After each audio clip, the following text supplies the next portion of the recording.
Hello again. With the increase of popularity of machine learning, artificial intelligence, and all this somehow intelligent algorithms, the media picked it up, and we believe that media is not the proper source of information. Where do we stand when we say artificial intelligence? So in that regard, we thought that is appropriate to have a discussion about artificial intelligence with some people that actually know what they're talking about, or at least know what they're talking about AI-wise. So I'm gonna run a quick introduction. This is Nemanja Milošević. Oh my God, I'm really bad with names. Sorry. Nemanja Milošević is assistant professor of artificial intelligence at the University of Novi Sad, at Faculty of Math. Is that the proper? Teaching assistant at Faculty of Sciences in University of Novi Sad. Okay, I practice this, but I practice it a lot. Also a good friend of ours, Hackerspace Telecenter, and well, he obviously knows what he's talking about when we are talking about artificial intelligence, and some of you saw him earlier on on a workshop. So he's also a big fan of Python, or at least a fan of Python. I should have started with a lady, right? But the lady is, for those of you who read Robots from Isaac Asimov, they know what robo-psychologist means.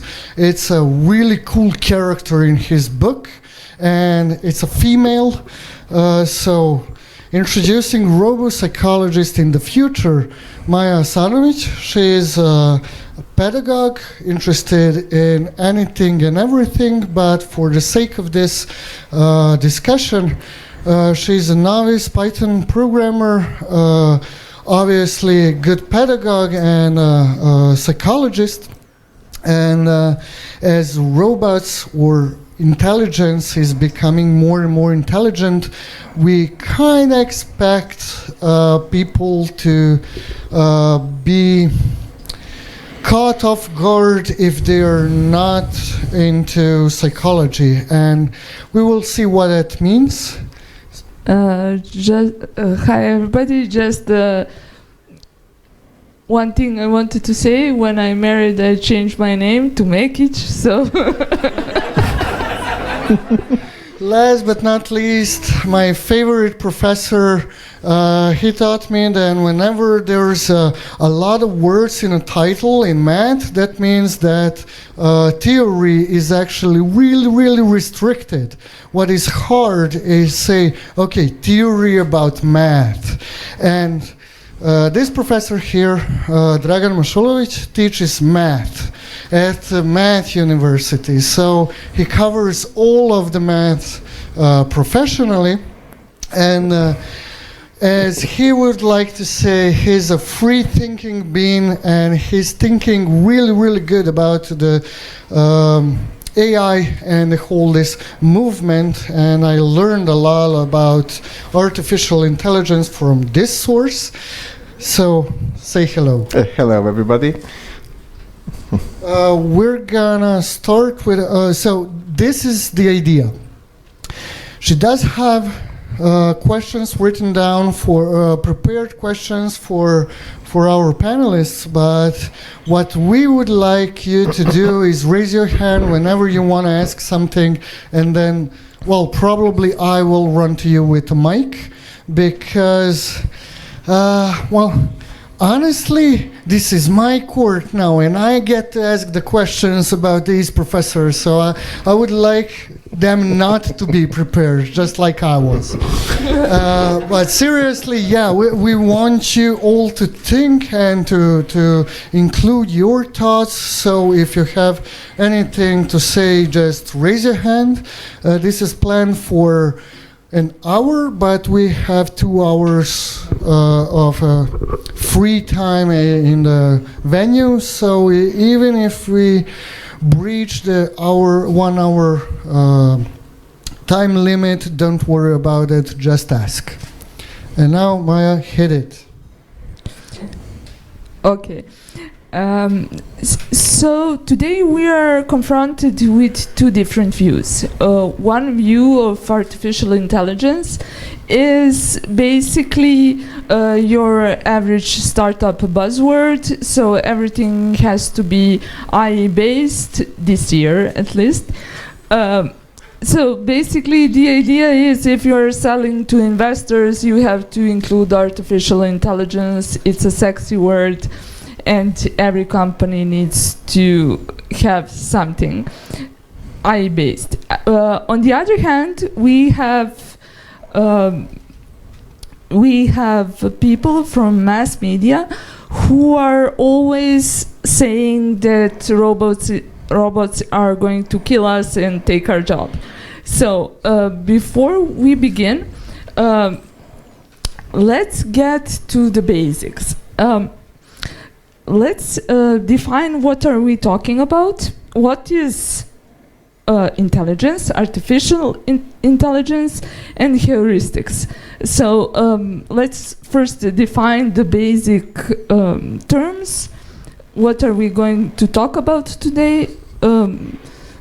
Would you like to start, Dragan? Yes, of course.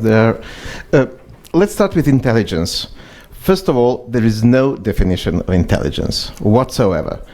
If you read any textbook on psychology or artificial intelligence, you will see that you'll find a lot of discussion about the notion, but actually we don't know what intelligence is. There is no formal definition of intelligence. It is a quality that humans exhibit, and that's the only thing that I can say for certain. Everything else, going into specifics, turns it to something trivial. And perhaps this can be seen very simply because the only efficient test that can be applied to test if a software is intelligent is actually the Turing test, which starts from the same premises.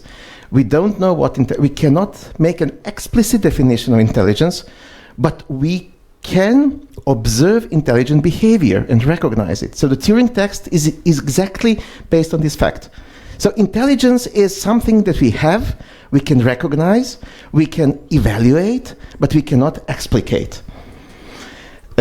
Artificial intelligence, on the other hand, is a set of tools or software strategies to solve certain problems that, before the appearance of computers, have been attributed solely to humans, right?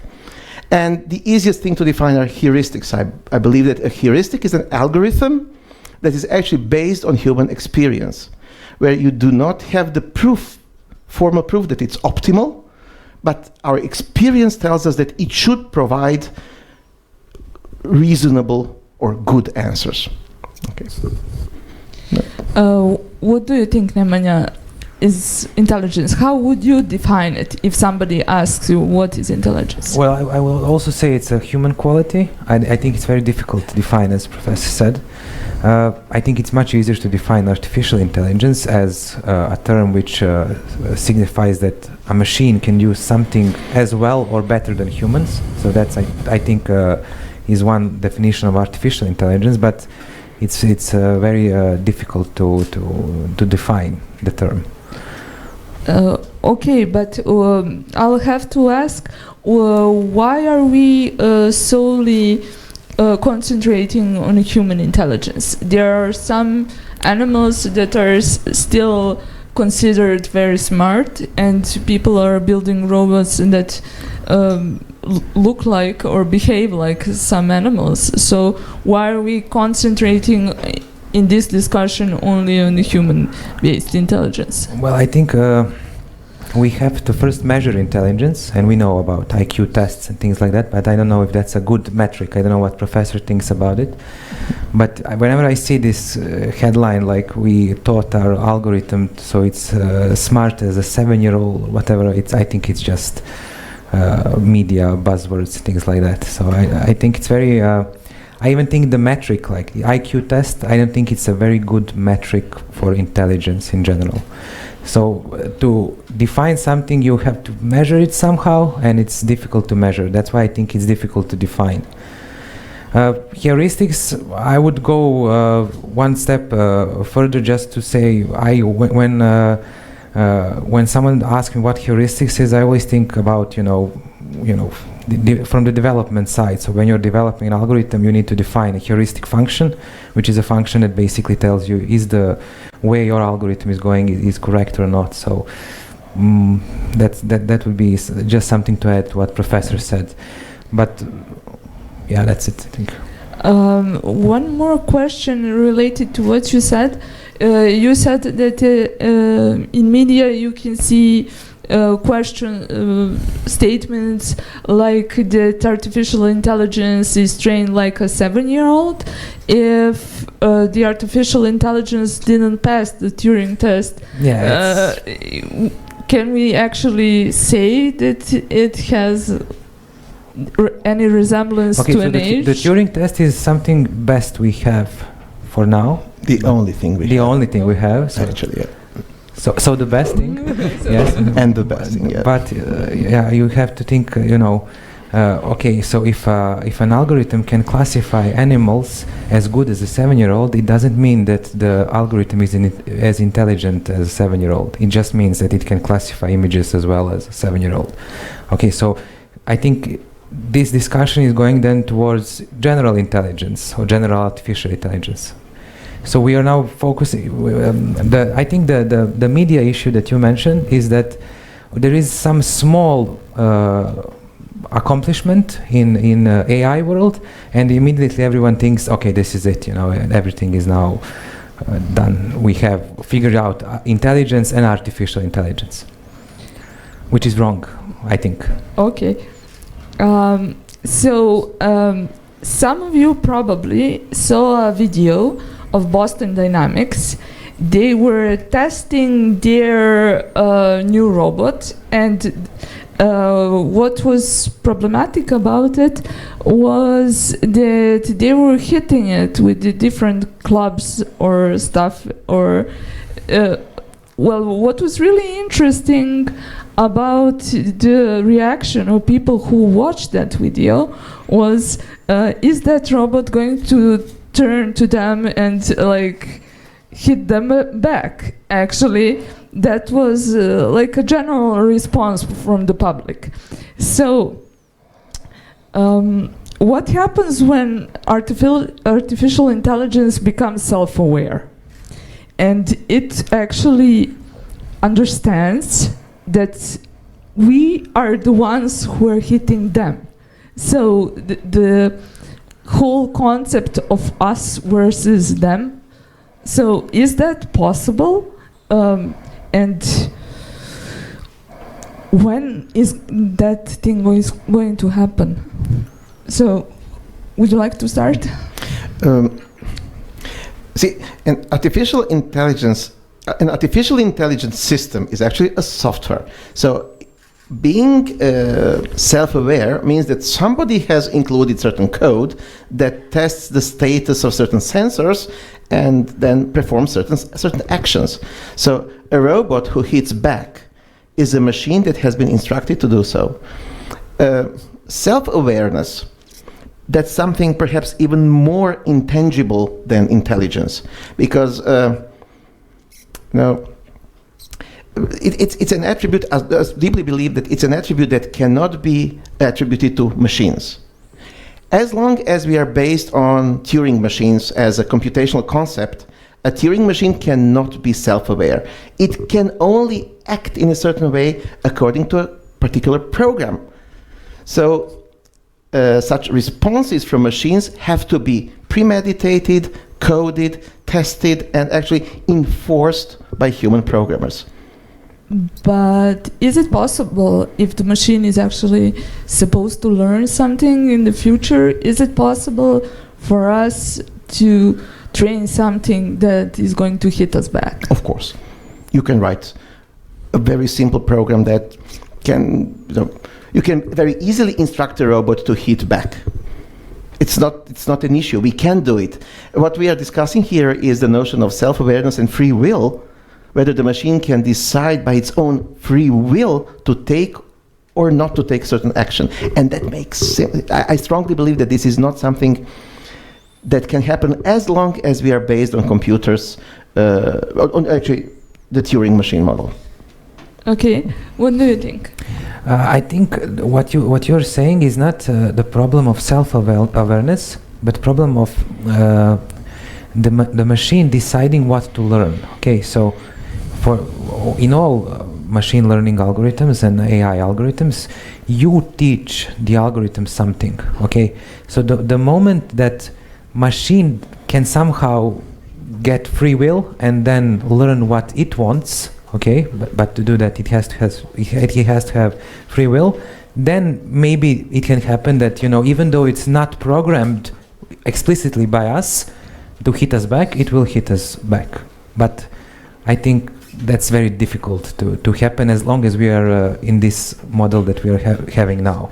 Okay, so the issue is not of self-awareness but of free will, as Professor said. Okay, so because you can program the machine to be self-aware or not program it to be self-aware, but the issue is if you program a machine to learn whatever it wants, then you are kind of giving it free will, because learning is, how you extend different functionalities of that machine. Okay, so I think we have a question here or a statement. That's okay. So we can program a machine to hit us back, of course, but during our programming, shouldn't we have some safety measures to comply with 3 laws of robotics? Yes, of course. But again, that's something that a programmer has to impose on a computer. And as long as we have to order the computer to hit somebody or order the computer to restrain itself from hitting somebody, there is no intelligence or free will involved. It's just executing a code. Executing our code, yes.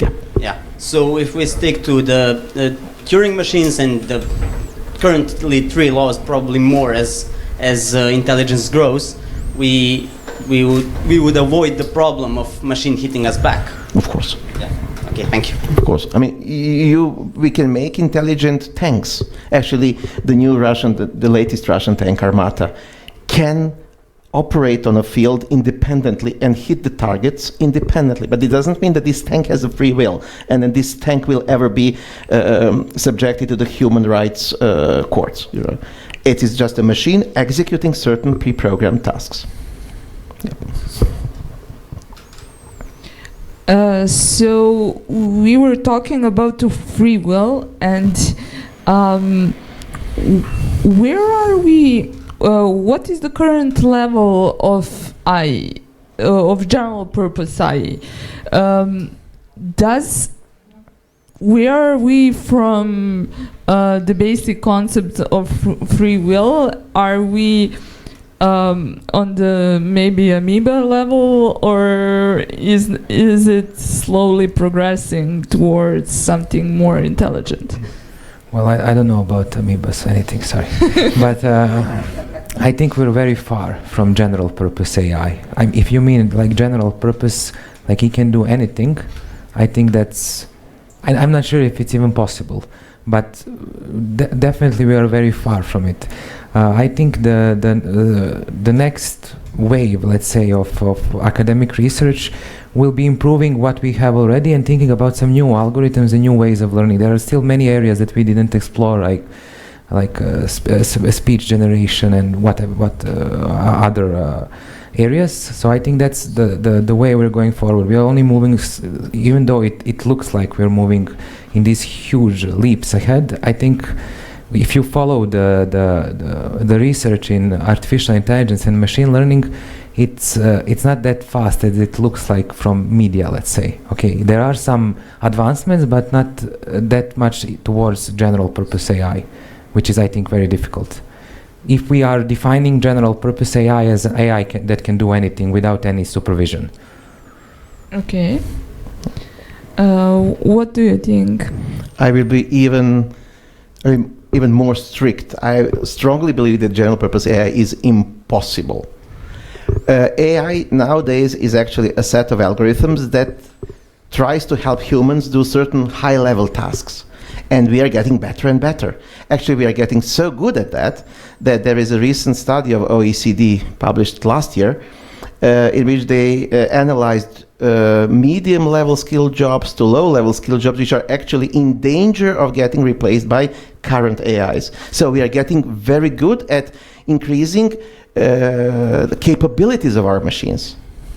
But that does not mean that these machines are becoming intelligent. They are just more and more capable to execute more and more tasks, which until recently have been exclusively performed by humans. So yes, as a set of tools that can make our life easier and that can perform more and more sophisticated tasks, yes, AI is progressing very quickly. But general purpose AI is simply impossible. And just to conclude, actually there was a huge surprise in the AI community and those funding AI community in 1992 when Marvin Minsky published his famous article. I guess you've heard of Marvin Minsky. He was one of the founders of AI. AI as a research direction was founded in 1956. There was a meeting at Dartmouth College, and the meeting was at the meeting were John McCarthy, Claude Shannon, Marvin Minsky, Alan Newell. Okay, basically the big names of AI, those you can find in AI books, and they started this notion basically in their attempt to try to recreate this general point of view of AI. However, in 1992, Marvin Minsky, I'll actually read an excerpt. Just let me find Minsky's. Marvin Minsky published an article, but when he retired. That's also important. I mean, he's been surfing on this wave of AI for 40 years, getting huge amounts of grant money, building laboratories, buying computers, employing young people, making great programs. But when he retired, he published a document in which he actually apologized to all those who provided cash for his research for 40 years. He actually said, the main problem seemed to be that each of our so-called expert systems could be used only for some single specialized application.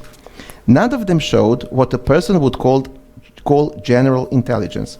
None of them showed any signs of having what we call common sense. This is a quote of Marvin Minsky, a guy who actually invented the notion AI and worked in the field for 40 years.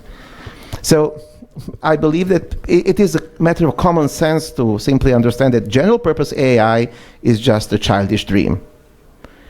What makes sense and what we should invest is modern AI, which is a set of tools and techniques where we try to make computers capable of doing complex tasks. So you said that we are building AI that can take simple tasks. Like, at what moment in the future can we expect actually for robots to take our job? It's happening at the moment.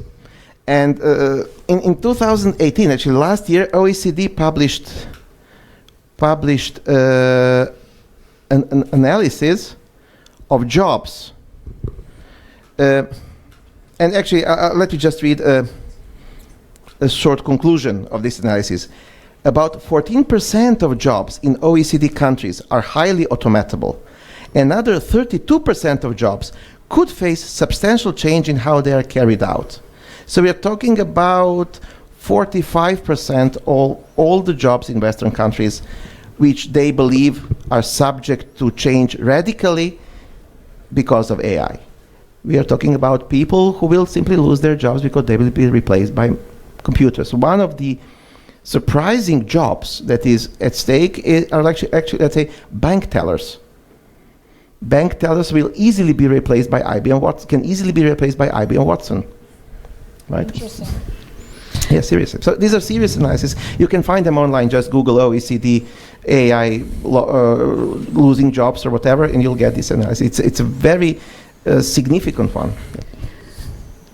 What do you think about future of AI? So what happens in 50 or 100 years? Now we can't say for certain, and I don't expect you to see the future, but can we predict something that can be done in 50 or 100 years? What do you think? Where are we going? I think we're going to follow the current trends. What Professor said, like more and more different job types are going to be replaced by AI, which if you think about your own jobs, almost everything can be automated on it if you have something that, you know, can think instead of you, which is nice because then you have to think.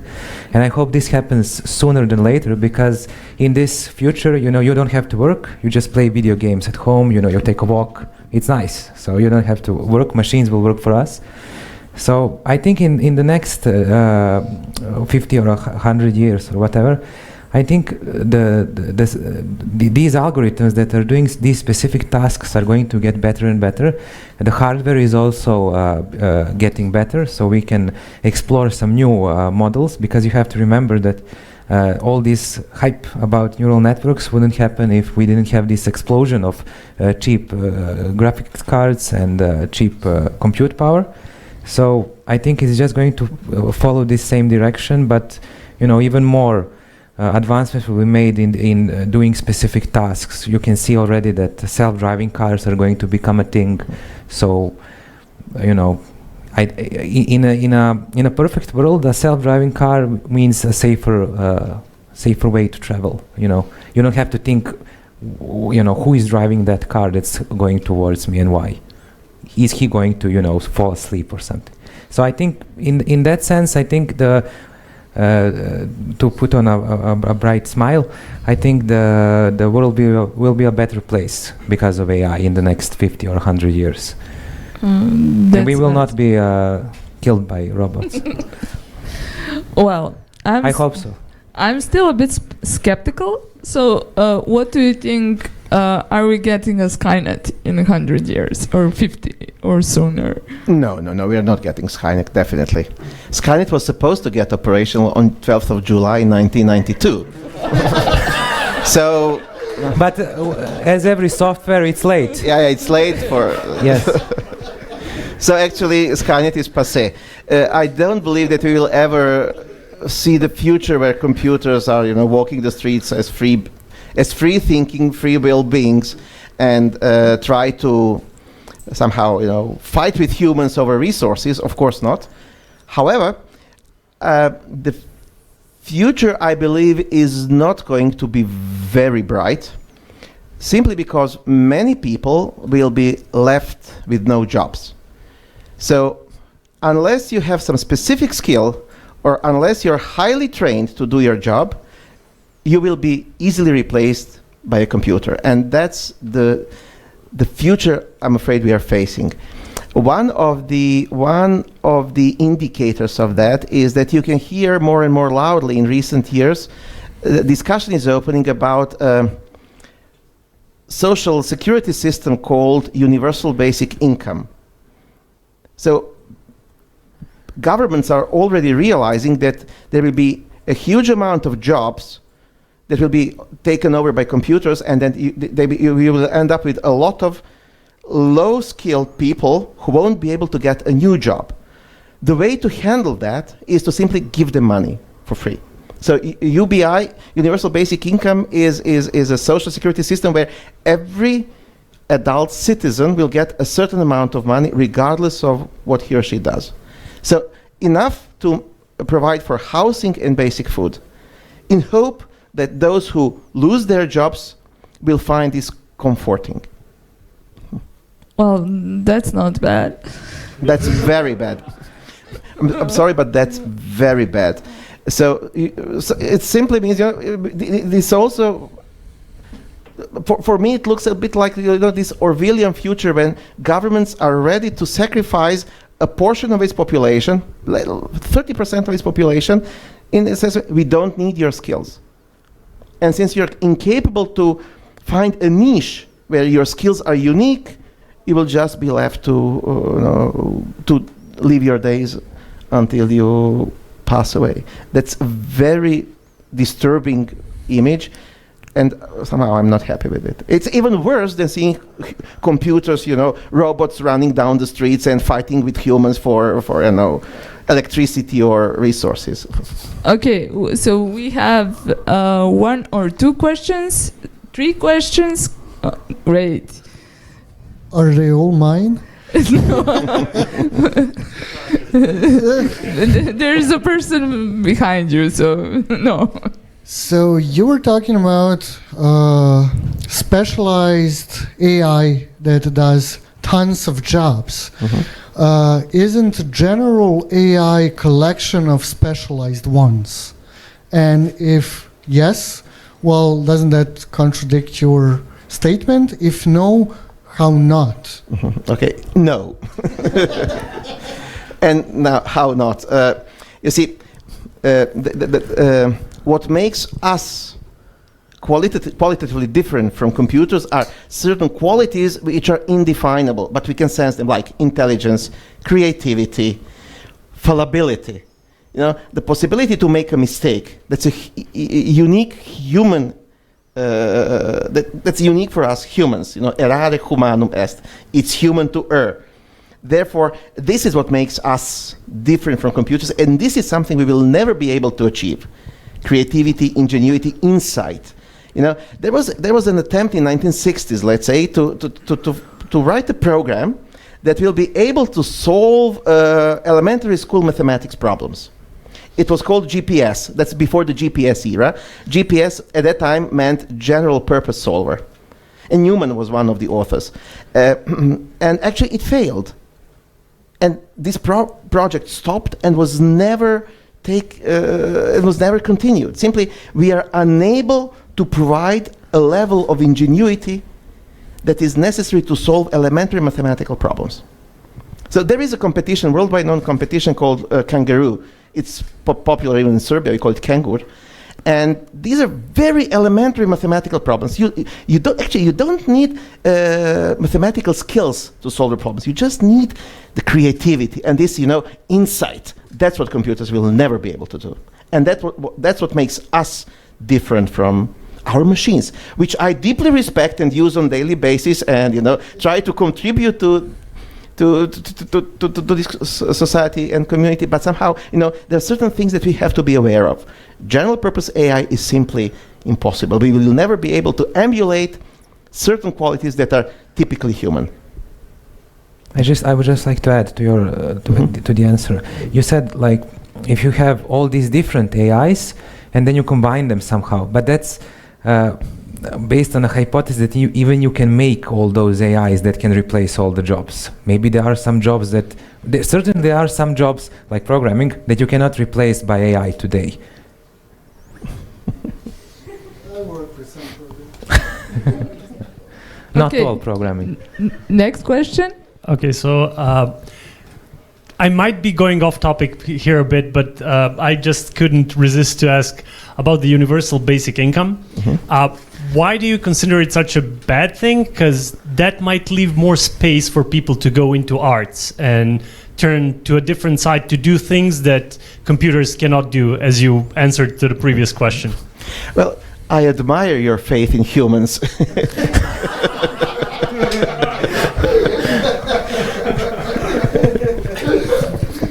a good answer.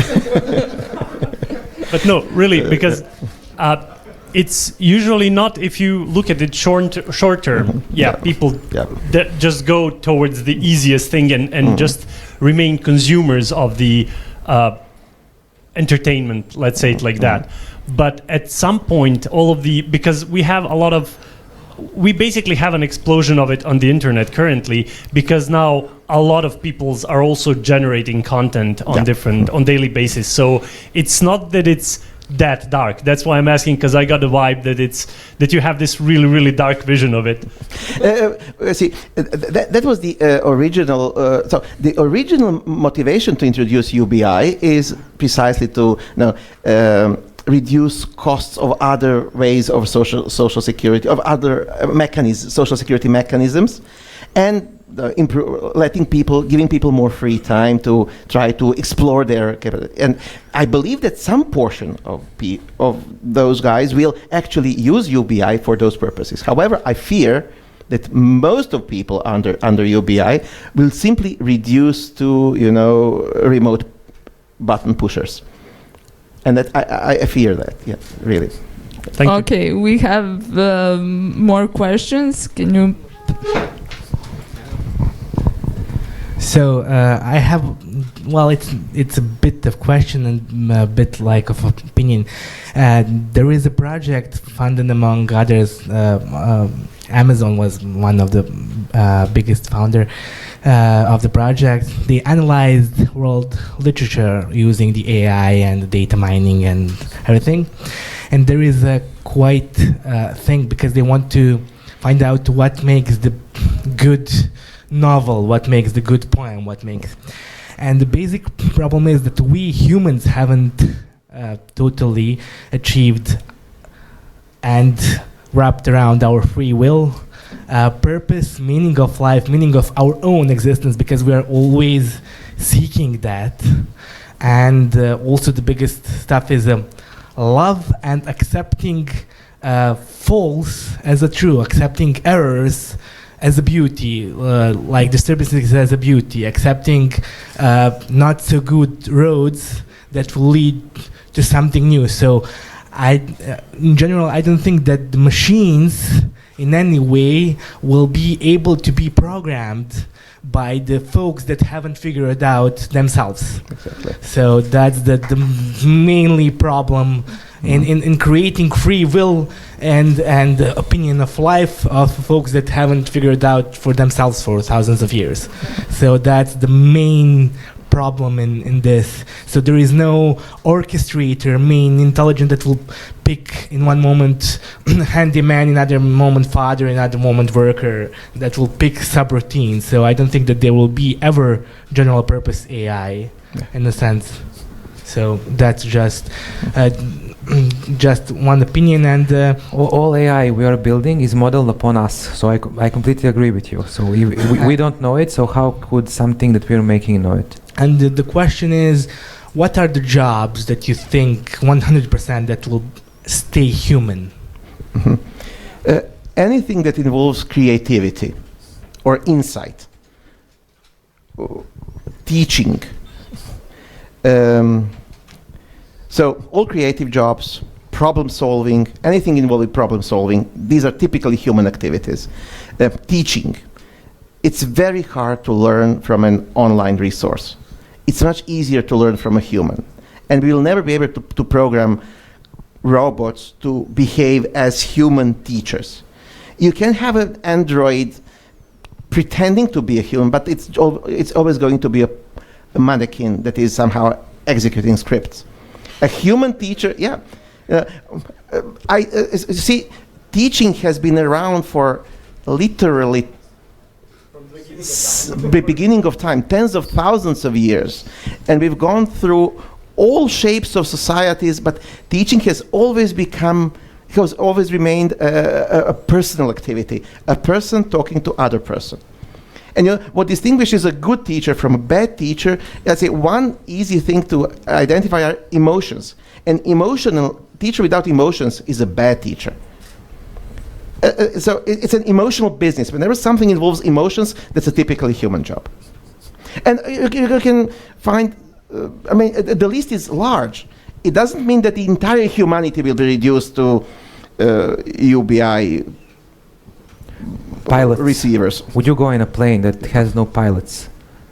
Just so you know he's there, if something goes wrong. Well, if you give me a parachute, maybe I will. Okay, next question. Okay, so follow up on the UBI discussion. So my personal opinions incline more with yours than my colleagues and your colleagues there, and I don't really see a happy end there.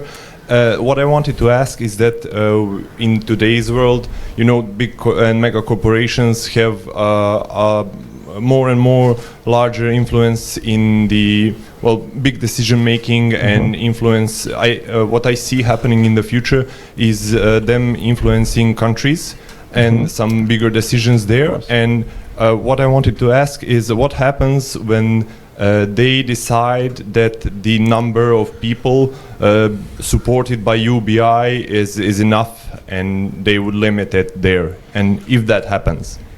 That's a very good question. I don't know how to answer it.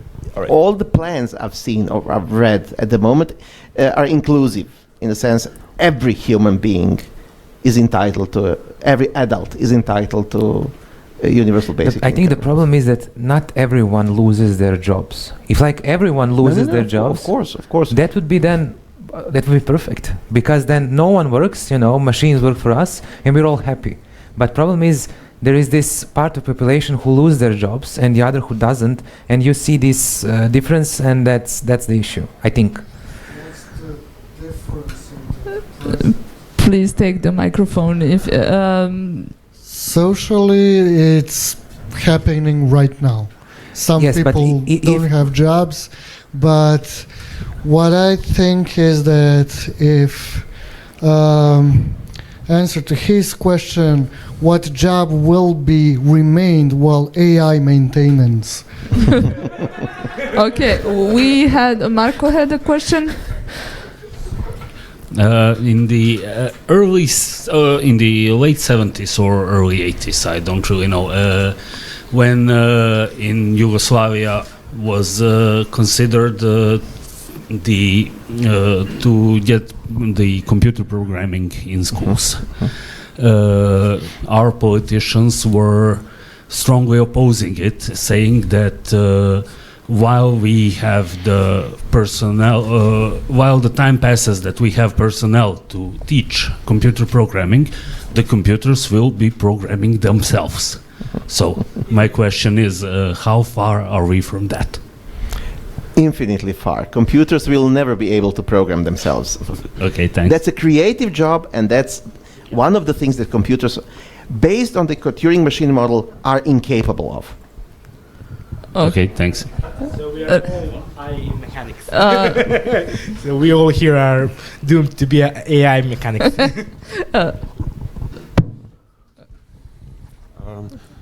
Hi. So I guess everybody here is mostly in agreement that the general purpose AI is quite impossible. While I'm not saying I disagree, but I want to spark a talk. Is it so inconceivable that this started as a question about the future?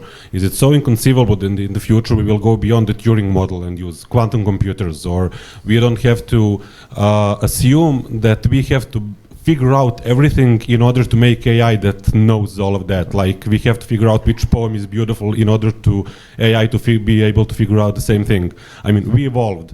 If we create something based on non-Turing machines that can evolve as well, maybe it can reach the point where it has more insight than we do. So what's your opinion on that? Okay, so first about quantum computers. Quantum computers at the moment are incapable of going beyond Turing computability. So quantum computers can do the same thing as regular computers, except they're supposed to be faster in certain aspects. Okay, so what the next question, the next part of your question is actually more. It's about what happens when we go beyond Turing computability, and to tell you the truth, I don't know. Nobody knows at the moment. We have had only something like 80 years of computer program experience. So the first computer, okay, maybe 100, but let's say less than a century. So, and during this very short span of time, we have invented hundreds of computational models. And all of them are equivalent or weaker than the Turing machine. This is the origin of the Church-Turing thesis, that everything we humans are capable of conceiving is actually going to be Turing equivalent, Turing computable. So at the moment, based on our experience in this short period of history, we are unable to go beyond the Turing machines. If somebody manages to do that, that's going to be a huge surprise for everybody, and then let's talk about it then. At the moment, that's all I can say. Nemanja, what do you think? I completely agree. Yeah. Good.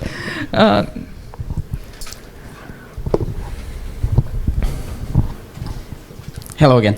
So you have said that a lot of jobs will be lost. Actually, computers would do it. But what makes the difference now when compared to the history? Because we had a lot of machines already do our work for us. And a lot of people who supposedly should lose their jobs actually got qualified to do the jobs on a different level. Exactly. So what's the difference now with the AI? Because we can actually do the same, teach people to do different jobs. That's the key issue. This idea about people being afraid of machines taking over their jobs is old. It's not something new. It started with the beginning of the industrialization. You had Neder Ludo in the Netherlands and the Ludists. Until now, the idea was that some people will lose their jobs, but they will be able to, the societies will be able to retrain them to do other jobs. For example, there will be no weavers, human weavers. We will install mechanical weavers, but then those humans will be able to, we will retrain them to be mechanics, to repair those weavers. So the thing is, you're replacing one low-level skill job with another low-level skill job. And this idea of retraining became popular at the beginning of the industrial age, and it has been around until recently. You know that our government, the government of the Republic of Serbia, started a program where the idea was to retrain people to become computer programmers. It started last year. We are talking about recent events. So the ministry announced they announced the program, they enrolled people, and then there was a huge dropout rate, and out of those few who managed to get the course, only a handful got the job. And the program was so unsuccessful that actually our ministry very quietly dropped the entire program. The idea is now, the problem now is that the AIs are putting low-level skill jobs out of business and introducing new high-level skill jobs. That's the major difference between, let's say, the 21st century and the 20th century. And not everyone is suitable for a high-level job. So people cannot be retrained to, you cannot train a bank teller who simply counts the money and fills in forms, suddenly to program AIs and do it in 6 months. Yes, of course. That's the issue. I agree with that point, but still, if you give a person free money for nothing, he's not gonna even want to train for something. That's another issue, yes. Okay, I see that we have here a lot of hidden artists who would like to do art instead of programming. We did art. Just but since we are on a Python conference, let's get back to Python. So do you think that actually Python is the language of AI? If yes, why do you think that Python is the language of AI? If you don't agree, what do you think is the problem? I think Python is the language of AI, and the simple reason is that it allows for fast prototyping. Any language that allows for fast prototyping is going to be good with AI tasks, because you'd have to do a lot of experiments when developing AI algorithms, and that's why I think Python is somehow separated itself from other languages. And another reason is that we already had all these different good libraries for data processing in Python. So Python is good for working with data, and AI and machine learning especially is very dependent on working with large amounts of data. So naturally, Python becomes one of the dominant languages in this area. What do you think? I agree with Nemanja. No, seriously. So as long as the language is Turing complete, it's good for AI. Now, of course, the AI community should pick a language that it finds most suitable for its task. I do not belong to the developer community, so I refrain from exposing my points of view. I fully agree with Nemanja. Question? Do you think that need for speed is going to be a reason to remove Jill? No, because I like to write my code in Python, and I don't care if a backend is written by someone else in C++ or CUDA code or whatever. So the first time when I actually heard about AI and neural networks, I had a very strange thought. Where do you actually start with training an AI? Do you just like go on Google, type neural networks and download it? And how does that process actually work? So can you explain, like, for somebody who didn't do that? Yes. So first of all, you will need a lot of coffee. And a lot, you need some very strong, soft skills no, not soft skills, sorry. You need some work ethics to be able to keep yourself when something is not working and you don't know why, to, not just throw it away. But seriously, there's all this content online that you can learn from. A lot of good universities are giving their content for free about AI. I recommend to almost everyone the Stanford courses about neural networks. I think they're a very good starting point for someone who wants to start working with AI and neural networks.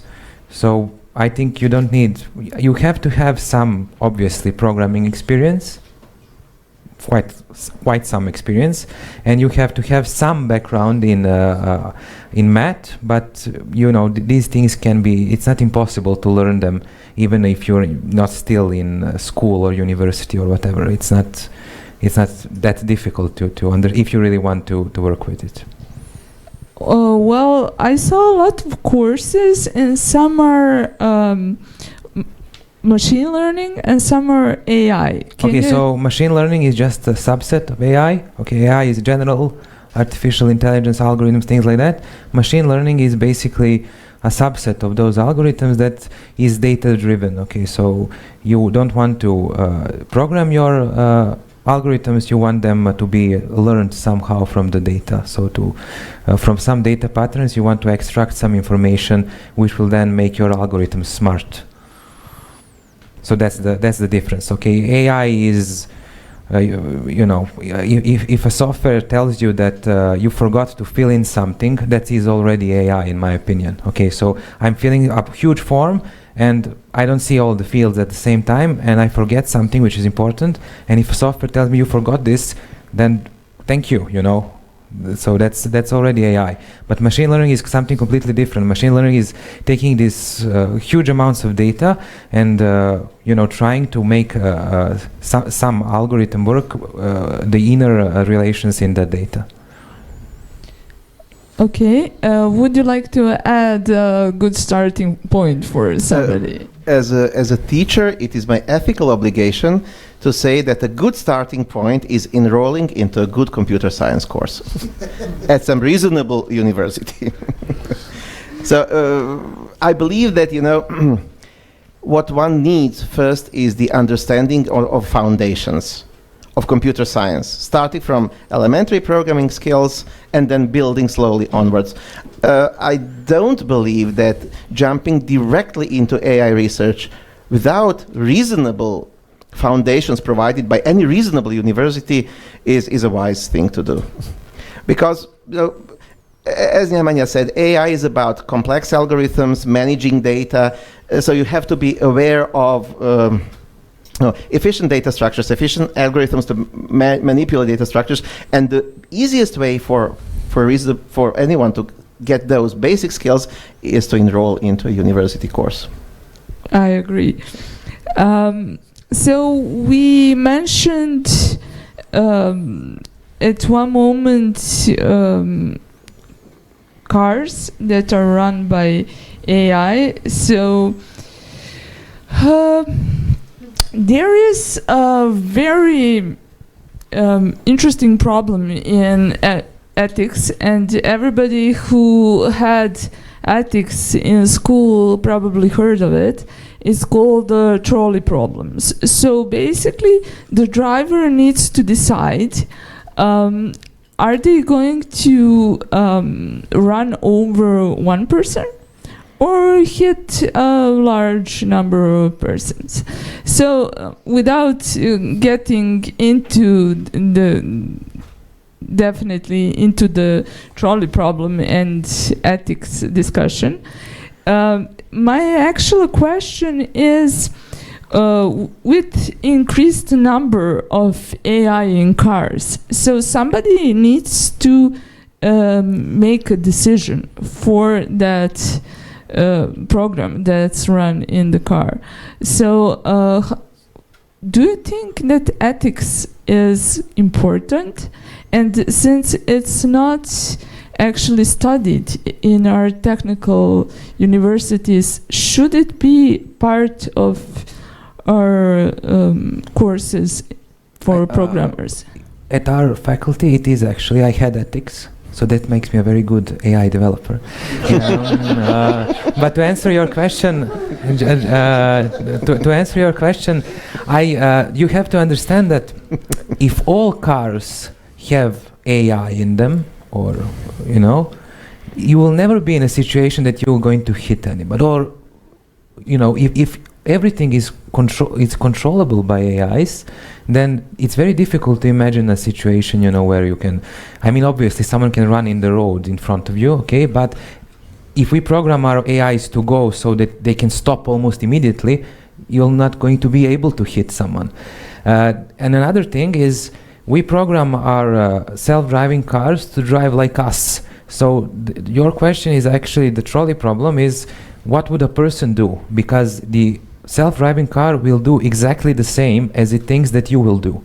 So I don't think it's human ethics then problem, not AI ethics problem, because you're modeling the self-driving car to behave like a human is driving. It's not like, I don't know what is driving it. Do you think we need to regulate it legally in any way?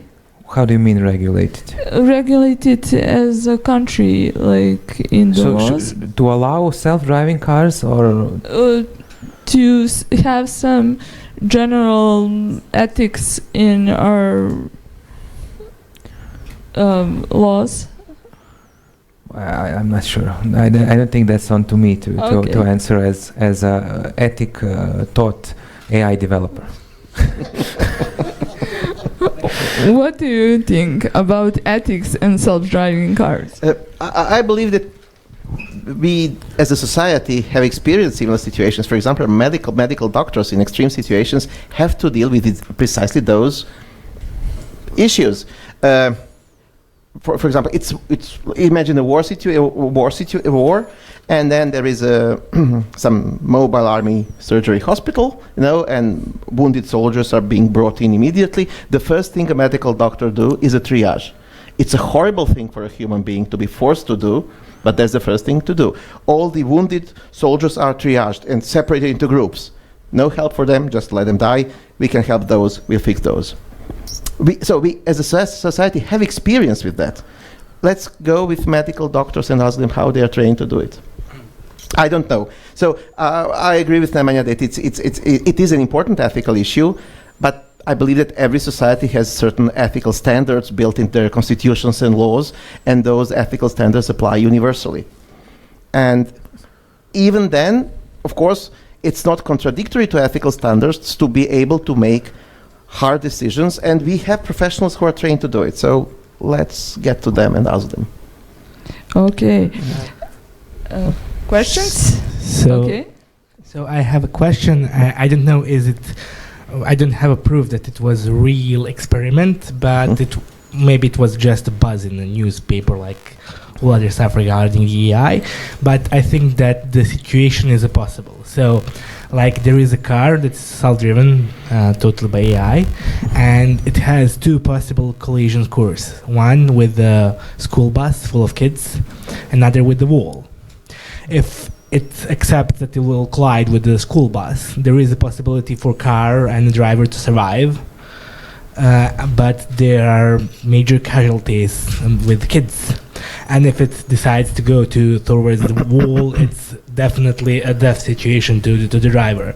And in that experiment, if happened, I haven't explored it, but it's interesting. The way people think. Yeah, like Yes, but people in 8 out of the 10 always choose to hit the wall. I always have chosen to hit the. I think that's the point where your human instinct kicks in, and will to survive, and you go and hit the bus. Well, it was different because like majority of the tested they took in consideration that like the majority of the tests were parents, the folks that took the option of going to bus were not parents. It's different to ask someone that and actually put them in that situation. Yeah. Well, yeah, but just is there maybe there could be a checkbox, in your software, like, save me or save the others. Yeah, but that's interesting question. Their parents, they will not die because of their kids. Their instinct to survive will be even more stronger to survive because of their kids, because otherwise their kids would be alone. That's the instinct that you can know what will happen only when it happens. Yes, so the I think the correct way to judge what a self-driving car should do in that situation is to find these situations that already happened and make a study or analysis what people did in those situations. I don't know, was it real study? It doesn't matter. It's a good Okay, we talking have point. a question. One more. Okay, so somebody asked, do we need laws? My question is, do we need testing? So somebody creates, let's not call it an AI, let's call it just an expert system for driving.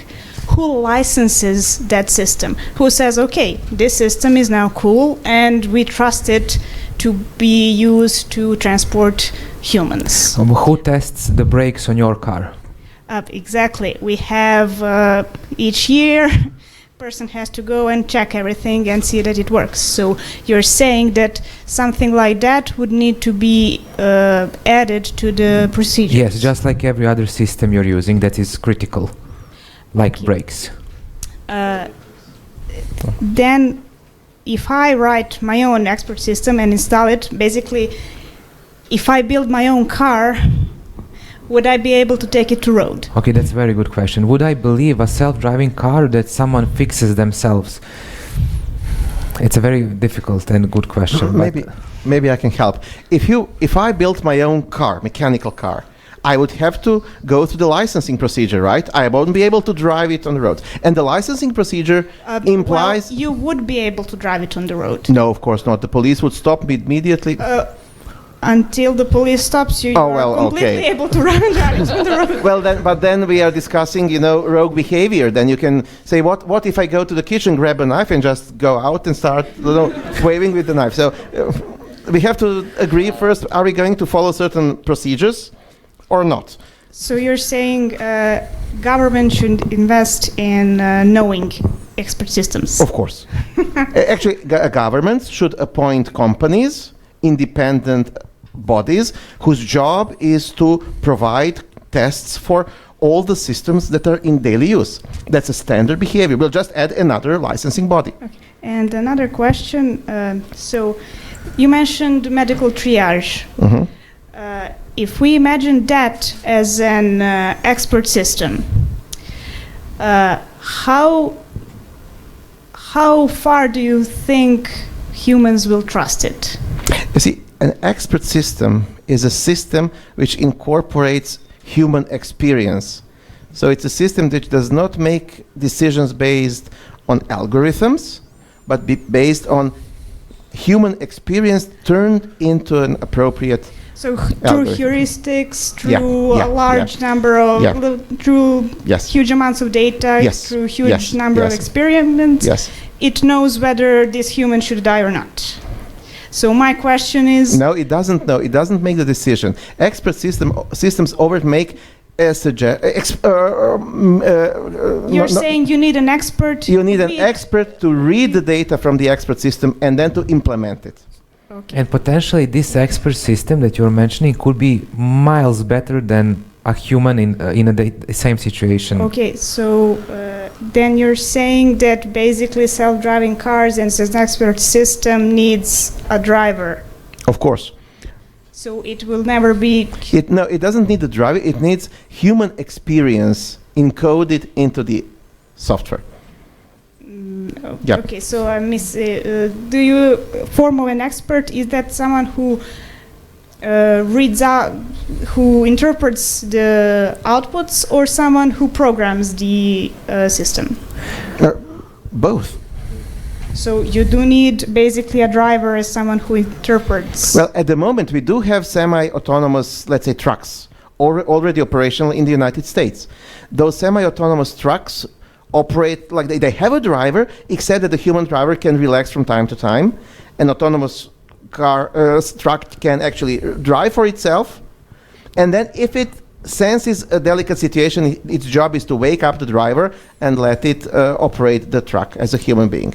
Same with planes. So planes can take off and land and whatever, but you still need someone there. Yes, at this point. So you're not seeing this need for a human expert to go away soon. Of course. The only the option that would allow humans to relax, well, driving cars to relax completely, are the options that actually Elon Musk is trying to advocate. You know, you have large tubes, fully. How should I put it now? My English is failing. Fully isolated, yes, from the environment, and then you can have automatic cars operating autonomously. So that's the only safe environment for automatic cars. So the problem is with the environment, not with the self-driving car. Okay, if you program a car to drive, you know, stay in a lane, and it will do it.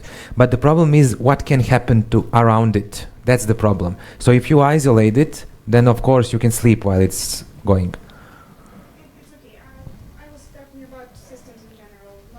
And just to go back to your initial question, you said, should an expert be present when that is somehow programmed into an expert system? But it's same with cars. I mean, letting an algorithm drive your car can result in your death. So it's not that different. Okay, before we continue, I just need, since it's 7:30, how much time do we have for? 6? Okay.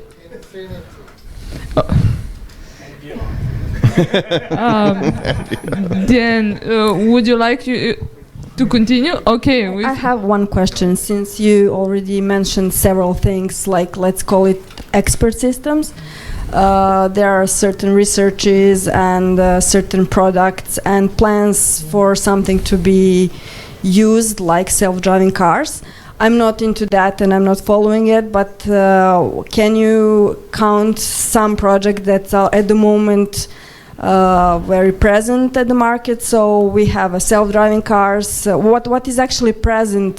Trucks in US. What is currently on the market? What is used, and what is the plan to be used in, let's say, next 30 years or something like that? What is actually at the moment what we have at the moment, which works and you can buy for $30,000 or so are Teslas. Okay, Tesla has an autopilot that can drive autonomously. However, a driver is requested to operate the car every 15 minutes. So you can, no, seriously, yes, if you switch the autopilot on, you can relax for 15 minutes, but then the car will indicate that you have to grab the wheel and steer the car for some time. Then you can relax for 15 minutes again. If you fail to do it, Tesla will punish you and won't switch the autopilot until the next recharge. No, seriously, that's a safety mechanism. Cool. Yep. Anything else? Sorry, not only car industry. Okay, combines. Car industry. Combines. You know, I've seen a combine at the fair here in Novi Sad 2 years ago. There was a huge combine which can actually operate autonomously. A human driver is needed only to take it to the field. So it does not drive through the streets. However, once you take a human takes the combine to the field, There is a system where the driver can simply, he has a map or she has a map, then he or she can simply designate or plot the boundary of the field, switch the autopilot and enjoy, because the autopilot can automatically harvest the field. Perfect. You can buy that in Novi Sad. I just remember this story. I don't know if you know about this. I think Volvo or someone was testing a concept where you can, pull up to some place and the car goes and parks itself. Yeah, and Volkswagen. Volkswagen, yeah. You can actually buy that Volkswagen, certain model, I don't know which one, can park automatically. Yeah, but how do you know where it is? Sorry? How do you know where it parks? No. Okay. I considered buying that Volvo, but it was far too expensive for my pay grade. This self-parking works as follows. First, you have to align the car with the parking lot. Oh, no. I think, I know about that. You have to align the car with the parking lot, press the button, and relax. Yeah, but I think... also a Lancia. There was a Lancia Delta I was planning to buy. They have this sensor for self-parking. Clearly, people who are not good at parallel parking. Anything else about health or anything like not car-wise? Okay, there was a recent event. You may have followed this story. Boeing Max 8 and 9 planes had 2 large crashes a few months back. Maybe you followed that story. It was the point the autopilot was programmed incorrectly. And that was a huge source of investigation. And maybe that's somehow a story that wraps up this discussion, because so you had a licensing body in the United States, FAA, which actually licensed the plane and the software running in the plane. And there were 2 consecutive crashes that appeared under the same set of circumstances. So the planes were grounded. It was a few months ago. And now the Boeing and FBI are conducting a very serious investigation, and people will be jailed for missteps in producing and licensing the software. Actually, the plane. Yeah. So I just want to give you an answer because I had a chance to drive a Tesla. So I went to my friends to California. I worked for that guy, and in one moment he gave me to drive Tesla. It was like, you are nuts. Like, if I scratch it, I don't have, like, for next 2 lives, I won't pay you. And he first he was set at the safe mode. So, and the guy told me, like, please change lanes right now. And I said, no, the car behind will hit me. And he said, yes, try it. And Tesla disobeyed because it gave me ton of warnings, display changed colors, and like I was not able to change lanes. And the next stuff, like he, when we were going back, he took his car on autopilot to home. And like in one moment he was able to change the seats from this position to like this, and the multimedia stuff started running the games on and in 10 to 15 minutes it was obliged to switch and to take the wheel again in order for Tesla to know that he's present and driving. And after 2-3 minutes again it was the autopilot. So yeah, there is a thing that you can buy that's almost autonomous driving. So that's the answer for you.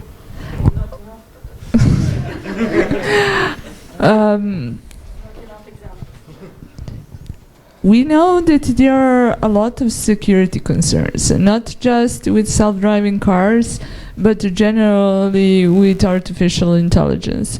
So what do you think are the biggest security concerns you can think of with artificial intelligence at the moment? Okay, so I think there's 2 questions there. One of it is using AI to somehow avoid some security measures, and the other one is security of AI. So how to put it, the data that you're using can be sensitive or can be, personal data, and should you be using it to train something that maybe you don't fully understand in case of machine learning. And so for the first questions, we have seen a lot of works recently, especially that you can, for example, I saw this one paper that describes that you can, they model this neural network so it can, the first input is any person speaking something, and it can learn the different oscillations in their voice and the movements of their mouth and translate it to another video. Okay, so basically you can have a video of someone with, it's not that difficult to fake voice these days. So you can have this completely fake video which looks completely, they did it with Trump obviously. So you can find it, I think it's on YouTube. But, they can make this video that looks really, realistic and correct, that he was talking about something that he didn't talk about or even close.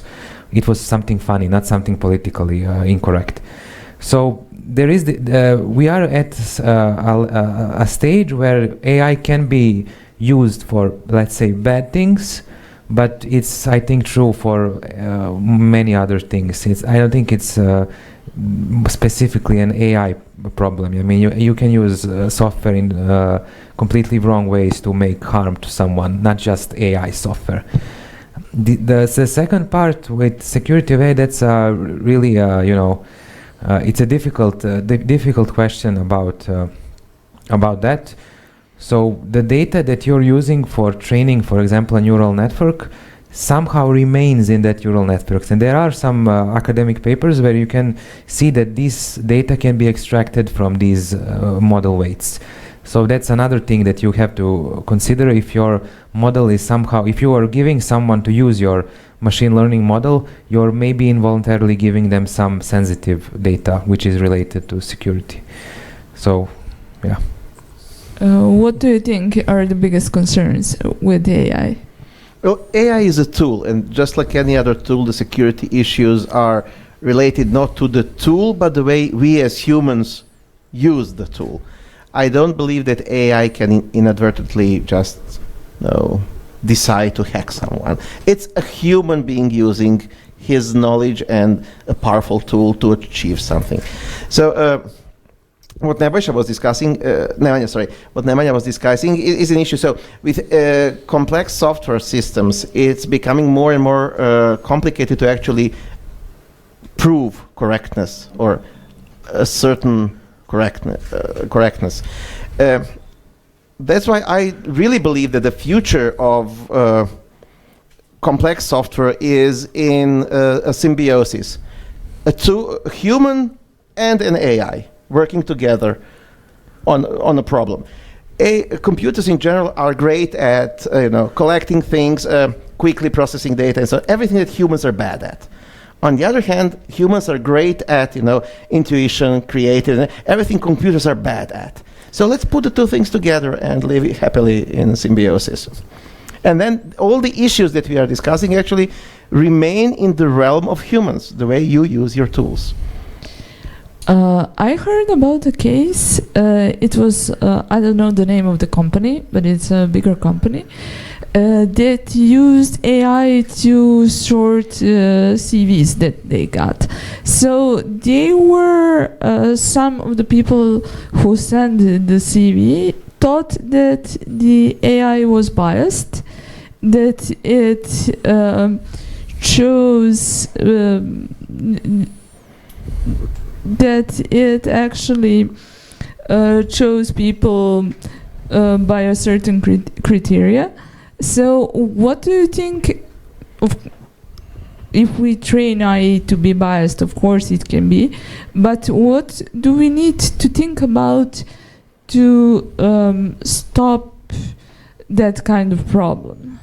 Okay, so the problem you described is basically because the data that was being used for training this model was made by someone who was obviously biased. I don't know what, I don't know the details, but the data was biased. Okay, so if we want to make a model that is not biased, the first step, I think, the best step would be to start with programming it with or actually training it with the data that is not biased. It's actually one of the big problems in machine learning when you have biased data, because then your model will not perform as you want. So if it was intentional, then again it's human error or humanly intentional. But possibly it was unintentional. It's simply that what they probably did was, okay, there was this person that was, sorting these CVs, and they just, monitored what this person was doing and tried to make a model to do the same. Obviously, this person was biased, so the model was biased. So I don't think that's something that can be solved, because, if you train it to represent human behavior and that human behavior was biased, it will be biased. I don't know if I answered your question. Yes. Okay. Okay. So they say that we are here on the Balkans late with everything for about 30 years, unfortunately. But what do you think? Where are we with artificial intelligence, and what can we do to keep up with the rest of the world? I think we are fine. I think the problem is not, Serbia, Balkans, whatever. I think it's just individuals versus Google Brain versus Facebook AI research versus any entity that has a lot of personal data that they can use to train their models. So it's not, shortage of knowledge, it's shortage of data, I think, that's causing this difference between some research groups and others. What do you think? If you look at the history of AI, from the 50s to, let's say, the 90s, AI was typically an academic research field. And then they have somehow a huge shift. And from let's say, in the 21st century, AI research has become typically research in industry. So companies with huge resources, huge supplies of hardware and data started producing really available and useful software. The shift has become simply because we've given up the academic approach, like trying to build very complicated algorithms that simulate or emulate types of behavior, and we've moved to an engineering approach. Let's sift through this data and see what's a typical behavior. So, as Nemanja said, I believe that academically we are not lagging behind. However, we are lagging behind on the practical level, simply because there are no large companies in Balkans that are willing to invest this amount of money into the engineering approach to AI, which is the predominant approach to AI nowadays. Okay, we have a question. I heard a talk by a physicist called Michio Kaku, and he's trying to evaluate the advancement of general AI. Now, I know what we said about general one, but let's just say there is a general AI framework in which you could train your AI or evaluate it, how smart it is. His statement was that our AI on a general level is on a level of a retarded cockroach. Just to be really explicit, how smart is our artificial intelligence compared to the child, cat, cockroach, rat, whatever. Where are we today, and where are we in, I don't know, let's say 100 years?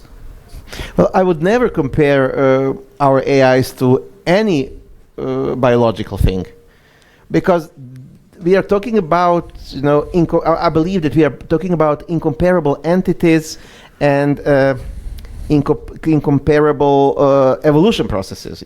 Living beings have evolved over millions of years in order to optimize certain things so that they can survive. AIs have never had this opportunity, and actually are simply unable to reproduce that, because it's simply, these are two different entities, different kingdoms, the kingdom of the living and the kingdom of the silicon.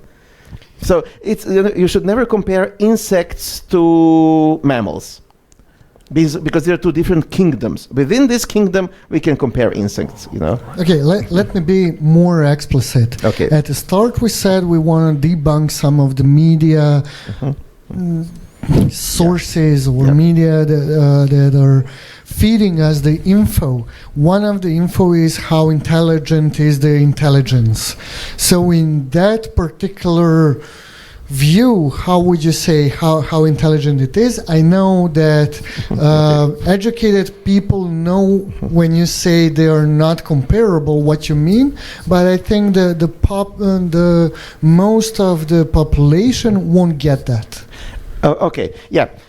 Well, in this direction, let's go back to the Turing test. That's the only hands-on test that we have. And if you take a look at the history of software that tried to, history of attempts to pass the Turing test, the best we got was something like 20%. Between 20 and 30%. Let's say 30%. So you're all familiar with the Turing test, I guess. I don't have to. Okay. So since on the human side of the Turing test, you have average humans. And our artificial intelligence is scored 20% of that. Let's say that our AIs are at most 20% an average human intelligence, which means IQ 20. Okay. Okay. Sorry, just for those of you who have had psychology, everything below IQ 50 or 60 is called deep retardation and should be institutionalized and, is unable to take care of itself also. So we are around, let's say, IQ 20. Okay, I would like to conclude with this question. Are there any more questions from the audience, or should we finish up?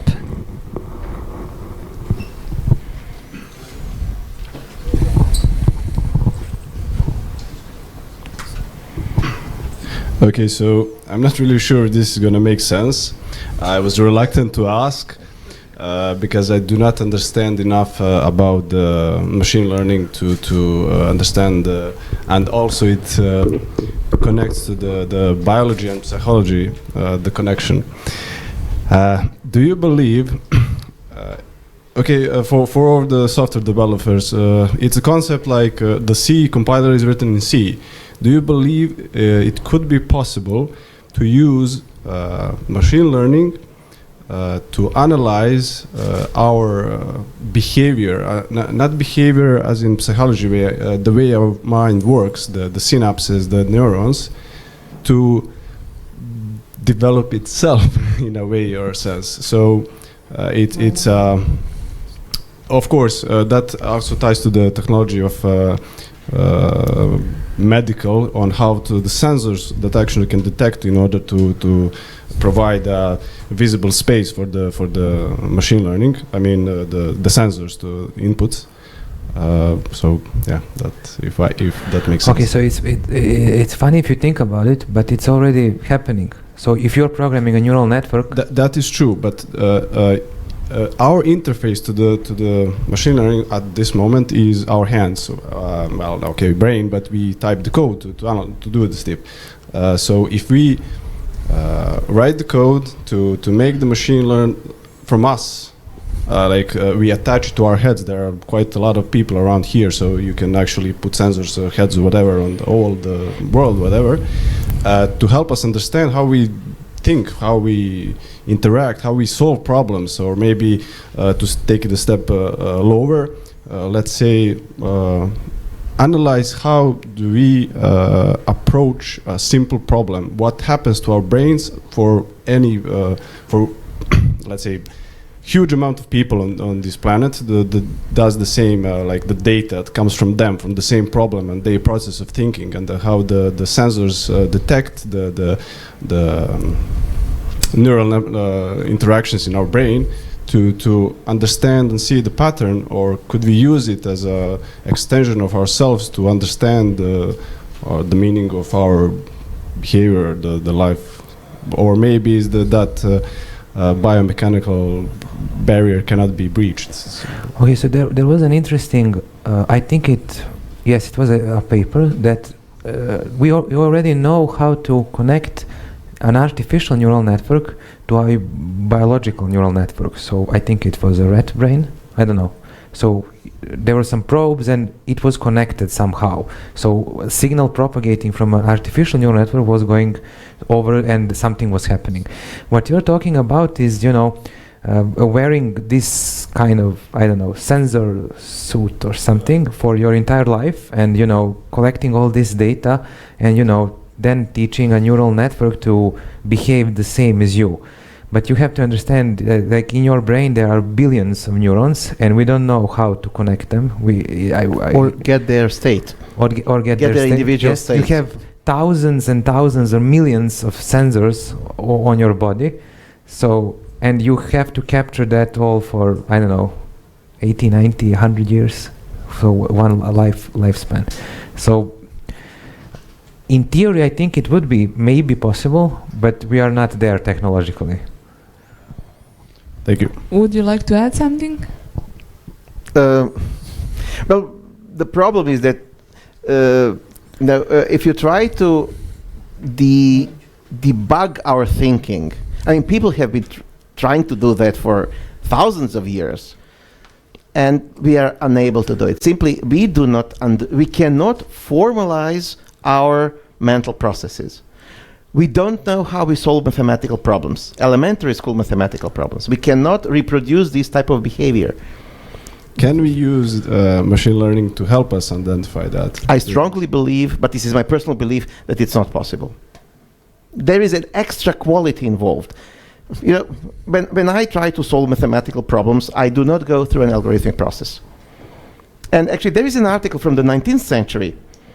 A very famous mathematician, Henri Poincaré, was concerned about how he is able to prove theory. It's the beginning of psychology. Psychoanalysis was very popular at that time, and he was a mathematician, and he was actually trying to contribute to psychoanalysis by analyzing his own mental processes.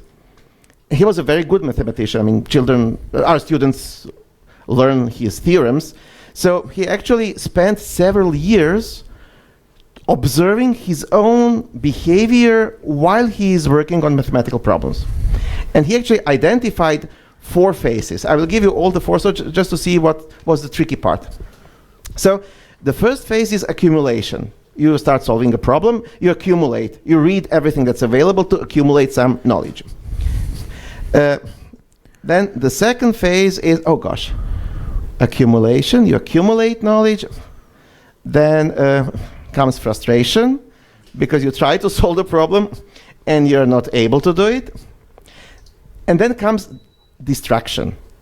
And he identified distraction as the key element of solving problems. Then someone has to distract your consciousness so that the subconscious part of your brain can solve the problem, and then comes the solution.